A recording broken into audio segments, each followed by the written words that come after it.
Good morning, YouTube. Today is Tuesday. I think that says October 1st. Good morning, Tom and Anthony. Good morning. Good morning today. I can't believe it. October 1st. Snuck up on us, that's for sure. Q4, baby. Q4. Oh, Q4 has arrived. It's going to be an interesting Q4. That's my take on it. That's my first hot take in Q4 on Q4. It is going to be an interesting Q4, Tom, because frankly, since the announcement that the Fed is dropping interest rates have not been great on the mortgage side of things. No, and yesterday was another awful day. Bad start to the week, but I'm hoping there's some more economic factors this week that get us right back on track.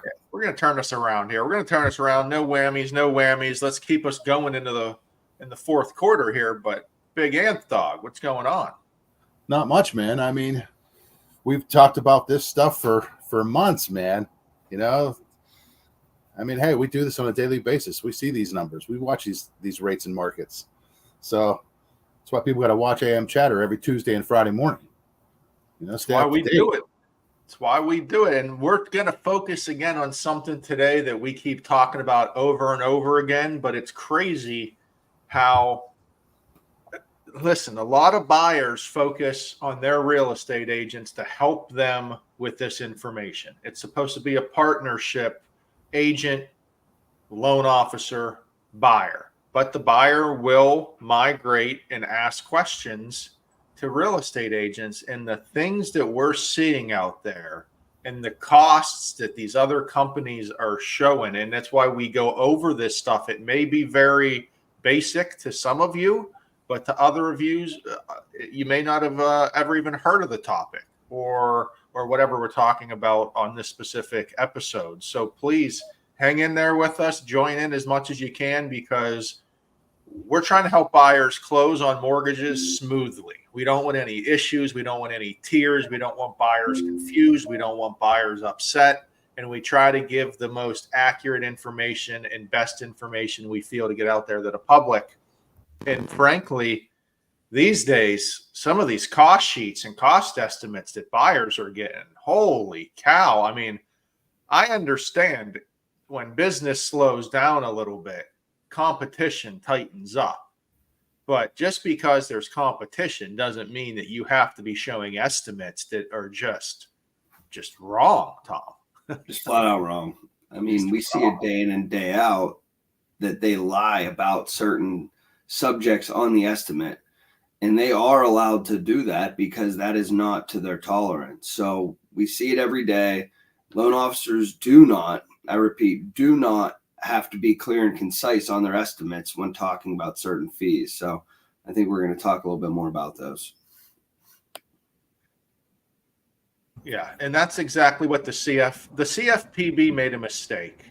Whenever 2008 came, they made all these changes. They created the loan estimate. The loan estimate's a great form, but it doesn't detail what costs can change and what costs can't change from the loan estimate to closing. And that becomes a major problem because a buyer looks at a loan estimate and they're like, oh, okay, these numbers look good. But there's some numbers on a loan estimate that once a buyer sees them, they're not allowed to change. There's other estimates on that loan estimate. They can change to whatever in the hell they want them to be in the end, because they're allowed, 100% tolerance or an unlimited tolerance in that factor. We should say that they're not allowed to, instead of the end, it's the beginning. Like they misquote in the beginning. Like the numbers are what they are at the end, but they are doing it. What's the word I'm looking for? Egregiously or no? Egregiously works. Yeah. I mean, here's the plain and simple about it when it comes to costs. And Anth, you've been doing this even longer. You can throw your 2 cents in. There are things that can change in the mortgage process that if they change and costs change, it's a loan officer's duty to get those costs to a buyer. Yes, changes can happen. but there's also costs in a transaction that a loan officer know what they're going to be. And frankly, some loan officers will just estimate low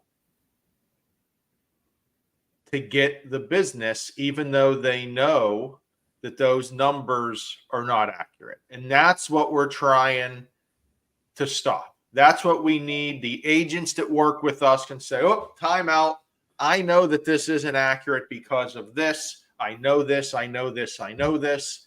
And that's what we need to make sure, like Tom said, that we're stopping this stuff at the beginning to make sure that buyers aren't getting to the closing table with numbers that they weren't prepared for.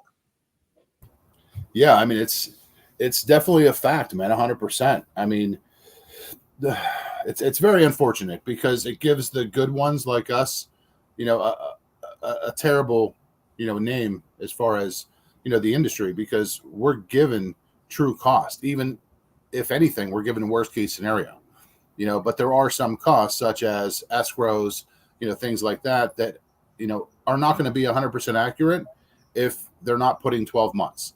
We use 12 months on everything. So pull off the estimate, Anthony. Pull up the dang estimate. Let's start talking. If we're going to start talking numbers, we're going to start talking numbers. Okay, hold on. Let's get into this. Anthony started talking escrows. We're going to talk escrows because escrows are the most important when it comes to variables of costs. Okay, so let's get into those escrows, Anth. Let's get down here to section G. Let's talk escrows. So I mean, this is probably the most common section that a lot of lenders, especially out of state lenders, they don't understand the local area. And unfortunately, it's easy enough to say, hey, there's 6 months of taxes that we're holding, but they're forgetting a section of that. So that the escrows cover 2 items for 12 months. It covers prorations back to the seller, what's due to them for what they have already prepaid on this property, and then the other portion goes to start the escrow account. Unfortunately, when some clients are getting estimates, if they're even getting an estimate, because I hear a lot of clients are not getting estimates, but they're using 6 months. What does that do? It actually makes the bottom line look that much less compared to others. So it's a very unfortunate thing when a buyer's trying to shop for the best overall financial decision or transaction that's going to meet their needs for funds for closing, because they're going to pay that. It's just a matter of when they're going to find that out. And usually it's going to be the week before closing, whenever they get their final.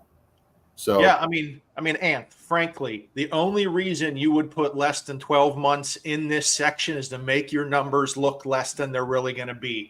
Newsflash, guys. Guess what?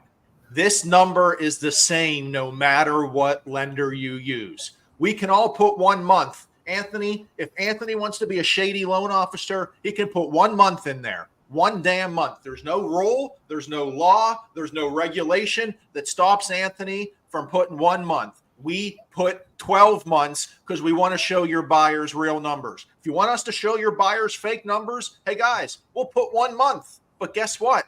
When we get to closing, it's going to be higher than we told them at application. Who the hell would want to work with someone that gives them buyers that are purposely not accurate at application to get the business? That sounds silly to me.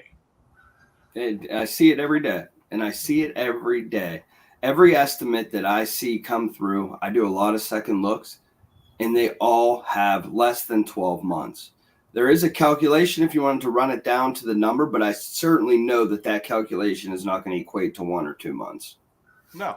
Okay. So section G of your loan estimate is a big deal. We see a lot of costs there. Section F of the prepaids.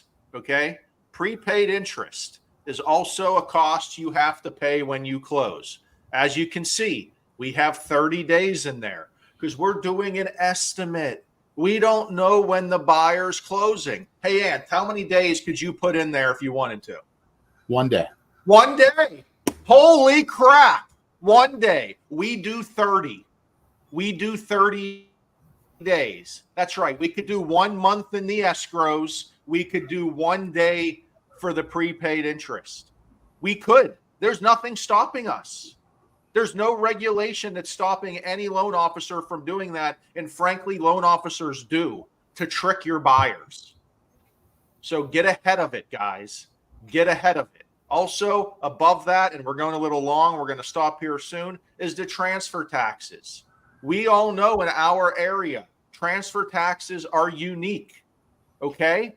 Know it. Understand your transfer taxes. If you're selling real estate in the Pittsburgh market, understand transfer taxes. Understand the city of Pittsburgh has the highest transfer taxes in the country. Plain and simple. Right. Don't sugarcoat it. Plain and simple. You know how much lower that estimate could have been if you would have done it the way Anthony hates to do it? How much?